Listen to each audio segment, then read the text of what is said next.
আসসালামু আলাইকুম রহমতুল্লাহ। আলহামদুলিল্লাহ ওয়াসসালাতু ওয়াসসালামু আলা রাসূলিল্লাহ। সম্মানিত ভিউয়ার্স, আমাদের আজকের প্রোগ্রাম যারা যেখান থেকে দেখছেন সবাইকে আন্তরিক শুভেচ্ছা জানাচ্ছি। আজকে আমরা আলোচনা করব আশারা মুবাশশারা বলতে কি বুঝি। জান্নাত লোভে নয় শুধু তোমার প্রেমে, এ হৃদয় করো তোলা। আশারা আল মুবাশশারা বলতে মহানবী সাল্লাল্লাহু আলাইহি ওয়াসাল্লাম একদিন একই সাথে একই বৈঠকে 10 জন সাহাবায়ে কেরামকে বেহেশতের সুসংবাদ প্রদান করেছিলেন। এদেরকে বলা হয় আশারা আল মুবাশশারা, অর্থাৎ বেহেশতের সুসংবাদ প্রাপ্ত 10 জন সাহাবী। আমরা আজকে তাদের নাম জানব। 10 জনের 4 জন হচ্ছেন 4 খলিফা, অর্থাৎ হযরত আবু বকর, হযরত ওমর, হযরত উসমান, হযরত আলী রাদিয়াল্লাহু তাআলা আনহু। 4 খলিফা। তার সাথে রয়েছেন আরও 6 জন। তার মাঝে একজন হচ্ছেন সাদ রাদিয়াল্লাহু তাআলা আনহু, একজন হচ্ছেন সাঈদ রাদিয়াল্লাহু তাআলা আনহু, আরেকজন হচ্ছেন জুবাইর রাদিয়াল্লাহু তাআলা আনহু, আরেকজন হচ্ছেন আব্দুল্লাহ ইবনে আউফ রাদিয়াল্লাহু তাআলা আনহু, আব্দুর রহমান ইবনে আউফ রাদিয়াল্লাহু তাআলা আনহু, আরেকজন হচ্ছেন তালহা রাদিয়াল্লাহু তাআলা আনহু, আরেকজন হচ্ছেন আবু উবাইদা ইবনুল জাররাহ রাদিয়াল্লাহু তাআলা আনহু।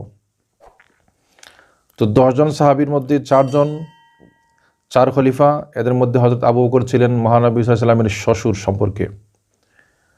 তারপরে হযরত ওমর রাদিয়াল্লাহু তাআলা তিনিও ছিলেন মহানবী সাল্লাল্লাহু আলাইহি ওয়াসাল্লামের শ্বশুর সম্পর্কে। হযরত আবু বকরের মেয়ে হচ্ছেন আয়েশা সিদ্দিকা, মহানবী সাল্লাল্লাহু আলাইহি ওয়াসাল্লামের স্ত্রী। তারপরে হযরত ওমর রাদিয়াল্লাহু তাআলার মেয়ে হচ্ছেন হাফসা। এই হাফসা হচ্ছেন রাসূল করিম সাল্লাল্লাহু আলাইহি ওয়াসাল্লামের স্ত্রী। 3 নম্বর যে খলিফা হযরত উসমান, তিনি ছিলেন মহানবী সাল্লাল্লাহু আলাইহি ওয়াসাল্লামের জামাতা। 4 নম্বর যে খলিফা ছিলেন হযরত আলী, তিনি হচ্ছেন মহানবী সাল্লাল্লাহু আলাইহি ওয়াসাল্লামের জামাতা, অর্থাৎ মহানবী সাল্লাল্লাহু আলাইহি ওয়াসাল্লামের মেয়ে ফাতিমাকে তিনি বিয়ে করেছিলেন। হযরত উসমান মহানবী সাল্লাল্লাহু আলাইহি ওয়াসাল্লামের 2 মেয়েকে বিয়ে করেছিলেন। প্রথমে একজনকে বিয়ে করলেন, তারপরে ইনার ইন্তেকাল হয়ে গেল, তারপরে আবারও মহানবী সাল্লাল্লাহু আলাইহি ওয়াসাল্লাম তার মেয়ে উম্মে কুলসুম এবং রুকাইয়া 2 জনকে বিয়ে দিয়েছিলেন, 2টাই মেয়ে। এক কারণে তাকে জিন্নুরান উপাধিতে আখ্যায়িত করা হয়, অর্থাৎ তিনি মহানবী সাল্লাল্লাহু আলাইহি ওয়াসাল্লামের 2 নূরকে বিয়ে করেছিলেন, যে কারণে তাকে বলা হয় 2 নূরের অধিকারী। তো সেখানে আরেকটি বিষয় আমরা আলোচনা করতে চাই। অত্যন্ত দুঃখজনক হলেও সত্য, যে সমস্ত সাহাবায়ে কেরাম আল্লাহর কাছে এত পছন্দনীয়, আল্লাহর কাছে এত প্রিয় এবং যাদের উপর আল্লাহ সন্তুষ্ট, যাদের বিষয়ে আল্লাহ তাআলা বলছেন রাদিয়াল্লাহু আনহুম ওয়া রাদু আনহু, এবং মহানবী সাল্লাল্লাহু আলাইহি ওয়াসাল্লাম তাদের আচরণে, তাদের ব্যবহারে, তাদের ত্যাগে, তাদের আমলের উপর এত সন্তুষ্ট হয়ে তিনি বেহেশতের সুসংবাদ পর্যন্ত দিয়েছিলেন।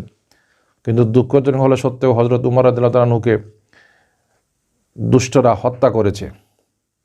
হযরত উমরকে যে লোকটি হত্যা করেছে তার নাম হচ্ছে আবু লুলু। চিন্তা করেন, আল্লাহর এত প্রিয় বান্দা, মহানবীর এত প্রিয় সাহাবী, যাকে আল্লাহ তাআলা সন্তুষ্ট হয়ে আল্লাহর হাবিবের জবান দিয়ে বেহেশতের সুসংবাদ দুনিয়ায় থাকা অবস্থায় দান করেছেন, ওই সাহাবী হযরত উমরকে হত্যা করা হয়েছে।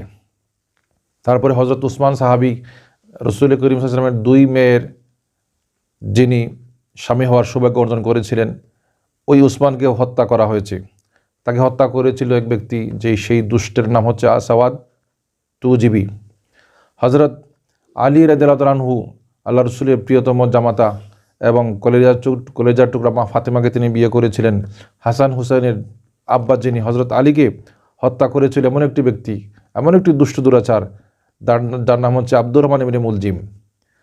কোথাও কোনো কিতাবে আব্দুর রহমান ইবনে মুলজামা বলা আছে। তো আব্দুর রহমান ইবনে মুলজিম ওই ব্যক্তি হযরত আলীকে হত্যা করেছে। চিন্তা করেন, তারা দুনিয়ার জীবনে বেহেশতের সুসংবাদ পেয়ে দুনিয়া থেকে বিদায় নিয়েছেন, তাদেরকে এমন হতভাগা, এমন দুর্ভাগা লোক হত্যা করেছে।